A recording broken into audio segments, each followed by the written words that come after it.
자, 안녕하세요. 반갑습니다. 25일 주식 정리되는 주정남 오늘도 시장 정리부터 먼저 시작해 보도록 하겠습니다. 자, 들어가기 전 구독과 좋아요 한 번씩 눌러주시고요. 지금 미국에서 어떤 일들이 나오고 있는지 살펴보도록 하자면, 일단 엔비디아의 주가가 엄청 빠졌죠.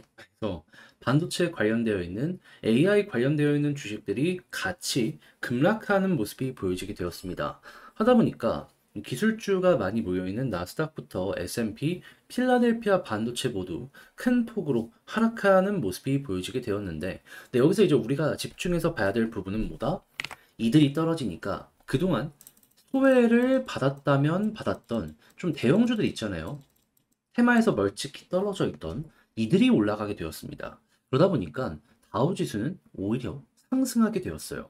자, 그러면 시장 전체에 저평가되어 있는 종목들이 이제는 머리를 들 타이밍이 오는 것이 아닌가 생각을 할 수 있는데, 자, 그러면 이들이 올라가게 만들어줄 수 있는, 어떻게 보면 이게 한국 증시에 더욱더 큰 영향을 미치게 될 텐데, 핵심을 어떻게 봐야 되냐? 이들이 올라간 이유는 심플합니다. 금리 인하가 될 수 있을 것이다라는 기대감이 커지다 보니까.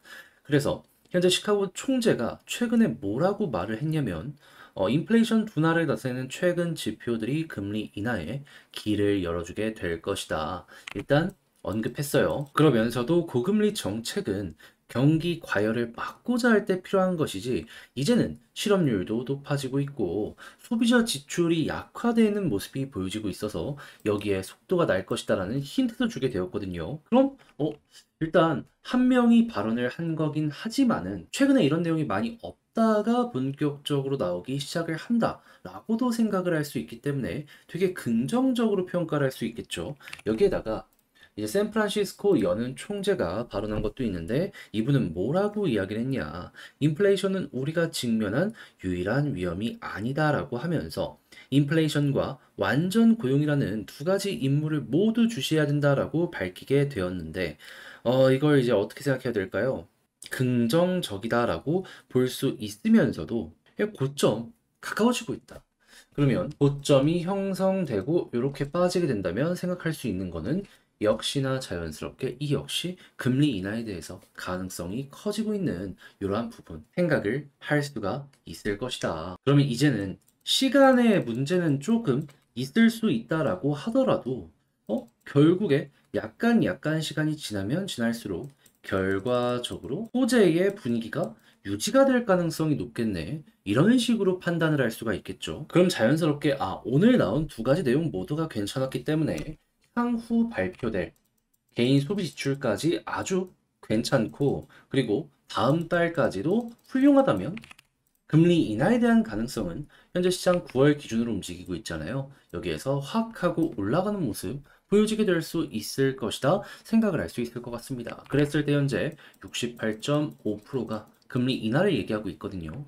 이게 더 높아지게 된다면은 진짜로 이게 최고다. 최고의 호재다. 이렇게 생각하시면 되겠습니다. 그러면 다우지수 올라가게 될 것이고, 한국에 그동안 주목을 많이 못 받았던 제약바이오부터 시작을 해가지고 좀 내수 이쪽도 이제 풀릴 가능성이 높아지게 될 것이기 때문에 그들 역시도 기대감으로 인한 바닥 반등 노려볼 수 있을 것 같습니다. 그래서 현재 국제유가는 WTI 기준 81.63달러로 플러스 1.11% 상승 마감하였고요. 채권은 혼조에 달러는 약세, 금 가격은 상승 마감하게 되었습니다. 자, 그럼 이외에 좀 보면 좋을 만한 뉴스가 뭐 있는지를 살펴보도록 하면은, 일단 국채 가격 같은 경우는 제가 방금 말씀드린 EPC 되기 때문에 혼조 이렇게 보시면 되는데, 금리 인하에 영향을 줄 수 있는, 그러니까 소비 지출이 좀 꺾이는 모습이 보여지게 된다면은 이제 반등이 좀 크게 나올 수 있다라는 거. 금리 가격 자체는 떨어지지만, 그러니까 채권의 가치 자체는 올라간다 이렇게 생각하시면 되겠습니다. 자, 그리고 이제 반도체 같은 경우에는 AI의 대장인 엔비디아가 좀 아쉽지만 실적은 계속해서 증가를 한다. 자, 그래서 이제 돈벌 시간 왔다라는 거 한국의 소부장 업체들 꼭 보시면 좋고, 그랬을 때 삼성이 영업이익 8조를 과연 찍는 모습이 보여지게 된다면 한국의 코스피와 코스닥이 자극을 받는 모습이 보여지게 될 것이다. 이거 알아두시면 되겠습니다. 그럼 전체적인 순환매도 한번 생각을 할 수가 있겠죠. 그리고 이렇게 AI가 커지면 발전 관련된 이야기들도 나올 수밖에 없을 텐데, 전 세계적으로 이제 원전 플러스 친환경이 트렌드잖아요. 근데 이제 한국은 트렌드가 좀 많이 아쉽거든요. 하다 보니까는 이 태양광 발전소 관련된 이야기가 한국에서 많이 들려오고 있다는 거 첫 번째 생각할 수 있고, 해외로도 요 이야기가 굉장히 잘 되고 있기 때문에 변압기 플러스 전선은 뭐다? 앞으로도 더욱더 좋아지면 좋아지지 나빠지진 않을 것이다. 자, 그리고 수소 역시도 굉장히 지금 각광을 받으면서 기업들의 투자 계획 발표들이 나오고 있는데 요거 잊지 말고 보시면 좋겠고요. 당연히 이런 것들의 핵심, 이 원자재는 구리라고 볼 수 있기 때문에 지금 채굴하는데 물을 대량 사용하는데 이상기후 때문에 이게 채굴이 잘 안 될 수도 있다라고 하거든요. 구리 가격 올라간다라고 했을 때 그 원자재 가격을 전가할 수 있느냐 없느냐를 보시면서 전가할 수 있는 기업들 같은 경우에는 영업이익이 폭등할 가능성이 높을 테니까 다시 한번 주목을 해보는 시간을 가져보시면 좋겠습니다. 자, 마지막으로 지금 상하이 컨테이너 운임 지수가 중동 불안 때문에 엄청 올라가고 있어요. 근데 이제 이런 모습이 보여지면 타이어 회사들 같은 경우에는 운임비 비싸다 보니까 이전에 공장을 멈췄던 전적도 있죠. 예, 그런 회사들은 피해 가시면 되고요. 반대로 이 해운업계 쪽에서 여기에 영향을 많이 받는 HMM 같은 기업들 같은 경우에는 이게 다 영업 마진으로 엮이는 거거든요. 네, 영업이 올라간다는 거니까 편히 보시면 되겠습니다. 자, 이렇게 해서 이제 6월 25일 시장 정리 해봤는데 어떻게 여러분들께 도움이 되었을지 모르겠어요. 잘 보셨다라고 생각을 하신다면 구독 그리고 좋아요 한번 부탁드리고요. 자, 지금 말씀드린 내용들 같은 경우에는 장 시작하기 전에 텔레그램 공부방을 통해서 올려드리고 있고 그 이외에도 이제 공부할 수 있는 내용을 이런 식으로 올려드리고 있습니다. 리포트가 여러 개가 하루에 쭉 나와요. 그 중에서 괜찮은 것만 이런 식으로 뭐 하루에 적으면 하나, 많으면 뭐 3개까지도 올려드리고 있으니까는 여러분들 이거는 그냥 취향껏 보시면서 아, 이런 내용도 공부해 볼 수 있겠구나 알아가시면 좋겠습니다. 자, 이렇게 해서 시장 정리 마치도록 하고요. 그러면 개별 종목 시작해 보도록 할게요. 안녕하세요. 제가 이번에 가지고 온 종목은 두산 에너빌리티를 가지고 왔습니다. 일단 지금 좀 빠지고 있어요. 뭐 엔비디아의 영향 때문에 한국 증시가 조정을 받다 보니까 이런 모습 나온다. 이렇게 생각할 수 있긴 한데 조금 더 아쉬운 부분이 있어서 이런 모습 나오고 있다라고도 볼 수 있을 것 같거든요. 자, 지금 우리가 좀 지켜봐야 되는 게 뭐가 있는지 하나씩 살펴보도록 할 테니까 들어보시고 도움 된다면 구독과 좋아요 한번 꾹 눌러주시면 감사드리겠습니다.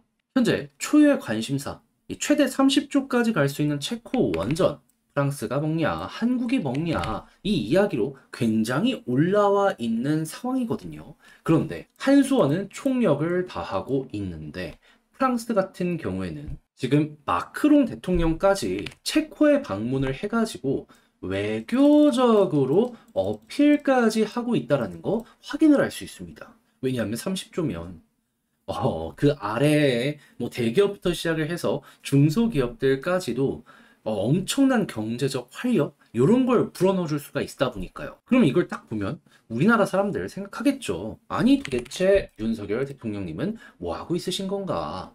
근데 여기에 대해 현재 나오는 내용은 무엇이다? 이전에 항상 얘기하는 게 이 돈 벌어오는 대통령 약간 이러한 프레임으로서 어필을 많이 했었잖아요.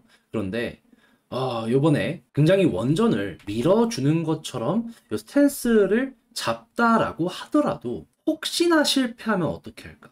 이 걱정 때문에 지금 쉽게 저기로 가지 못하고 있다라고 합니다. 그러니까 정치적 부담이 크다라는 건데 솔직하게 이거는 어떻게 보면 이제 국익인 거잖아요. 그리고 그 당시 이제 부산 엑스포 유치 이게 어떻게 보면 지금 트리거가 된 것 같은데 이때랑은 정말 많이 다르다라고 생각을 할 수 있는 이유가 뭐냐 하면 여기가 더 많이 한다? 이런 부분도 있었지만 당시에 이제 국제 역학을 보면은 사우디가 지금 제3지대의 대장?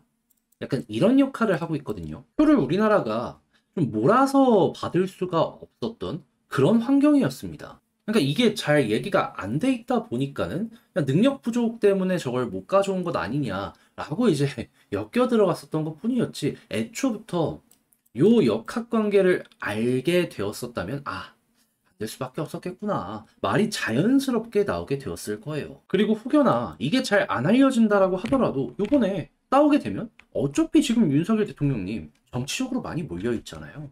이 반전의 계기가 될 수도 있지 않겠습니까? 그리고 지금 나오는 내용들 보면은 뭐 기술적인 점수나 금융적인 부분 보면 우리나라가 조금 더 앞서 나가고 있는 것 같아요. 이전에 폴란드에서 내놨던 점수, 그걸 연결을 생각한다면 더 확실하게 이거 생각할 수가 있죠. 그래서 개인적으로는 이제 마지막 스퍼트에 좀 이제 나타나 주시면은 조금 더 괜찮지 않을까. 그리고 실제로 그 모습이 나오게 되면 두산도 이 단기적인 기대감 때문에 올라갈 가능성 높으니 이러한 일정이 있을 수 있다라는 걸 생각하시고요. 그리고 이게 진짜로 만약에 된다? 그럼 그 다음 원전 수주전에서도 우리나라가 앞서 나갈 가능성이 높아지게 될 것이기 때문에 몇 년 뒤에 이 기대감까지 현재 주가에 선반영될 가능성 높아지게 된다. 이것도 같이 알아두시면 좋을 것 같습니다. 그래서 우리의 관심은 체코에 집중이 되어 있고 다시 한번 말씀드리지만 지금은 대통령님께서 나서 주셔야지 외교적으로 우리가 앞서 나가진 못한다라고 하더라도 최소한 밀리지 않을 가능성은 높아지게 된다. 강조하고 싶습니다. 자, 그럼 이걸 기준으로 수급과 차트 한번 살펴보도록 하면 일단 수급을 봤을 때 기관 쪽은 많이 들어오고 있어요. 요거 만족스럽다. 하지만 외국인이 매도를 하는 만큼 큰 상승 아직까지는 조금 힘들어요. 그럼에도 불구하고 외국인이 들어와 주게 된다면은 이전부터 쌓아놨던 게 있기 때문에 순식간에 올라가는 모습 보여주게 될 겁니다. 자, 그리고 지지라인 같은 경우에는 21선이 가장 중요합니다. 그래서 여기 이탈 안 하는 게 베스트. 근데 혹시나 이탈한다라고 하더라도 이전에 저점 형성한 게 여기잖아요. 이 아래로만 안 빠지게 된다면은 빠르게 이렇게 회복하는 거 생각할 수 있을 것 같습니다. 자, 그리고 올라가게 된다라고 했을 때 우리의 1차 목표는 어디다? 볼린저 밴드 상단이고 여기를 만약에 돌파하는 모습이 보여지게 된다면은 그러면 과거에 그랬던 것처럼 이렇게 쭉 타고 올라가는 모습이 보여지게 될 것이다. 근데 만약에 여기를 돌파를 못한다라고 하더라도 11선 계속 올라오고 21선 이렇게 골든크로스 이후에 정배열 나오잖아요. 그리고 이게 점점 이렇게 올라가잖아요. 그럼 여기 이렇게 사이에서 이렇게 움직인다면 이 역시도 이렇게 올라왔던 전적이 있기 때문에 기울기가 조금 완만하다라고 하더라도 추가 상승 생각해보기 좋을 것 같습니다. 했을 때 우리의 1차 목표는 23,500원 아래까지. 개미가 23,500원부터 많이 물려 있거든요. 그리고 만약에 여기 이렇게 딱 갔는데 아까 말씀드렸던 수급에서 괜찮은 모습이 보여지게 된다? 그럼 소화한다는 거잖아요. 한 번 더 올라가는 것까지 생각하고 그렇게 해서 고점을 돌파하면 그대로 추세 유지하면서 수익 극대화 쭉 끌고 가보시는 거 괜찮을 것 같네요. 자, 이렇게 해서 두산 에너빌리티 현재 어떻게 보는 게 좋을지에 대해 포인트를 짚어봤는데 글로 쓰면서 총정리하며 영상을 마치도록 하면 일단 첫 번째 나오는 뉴스를 봤을 때 그리고 만약에 그게 되면은 체코가 끝이 아니라 그 다음 국가에서도 우리가 우위에 설 가능성이 높아지게 될 것이다. 자, 그리고 두 번째 같은 경우에는 수급 같은 경우 지금 기관 위주인데 외국인이 좀 들어와 줘야 된다. 그래야지 올라가기 시작한다. 그리고 세 번째 지지라인은 21선이 베스트고 그리고 올라간다라고 했을 때 볼린저 상단이 목표인데 여기를 이제 아까 말씀드린 두 가지 패턴 중에 하나라도 걸려가지고 올라가기 시작한다면 23,500원까지는 수월하고 이 이상에선 수급이 괜찮다면 한 번 더 끌고 가는 식으로 해서 전략을 다시 한번 구성을 해보면 좋겠다. 자, 이렇게 말씀드리며 영상 마치도록 하겠습니다. 요 다음도 제가 꾸준하게 영상 찍으니까 많은 시청 해주시면 좋겠고요. 이상 주식 정리해드리는 주정남이었습니다. 영상 끝까지 시청해주셔서 감사합니다.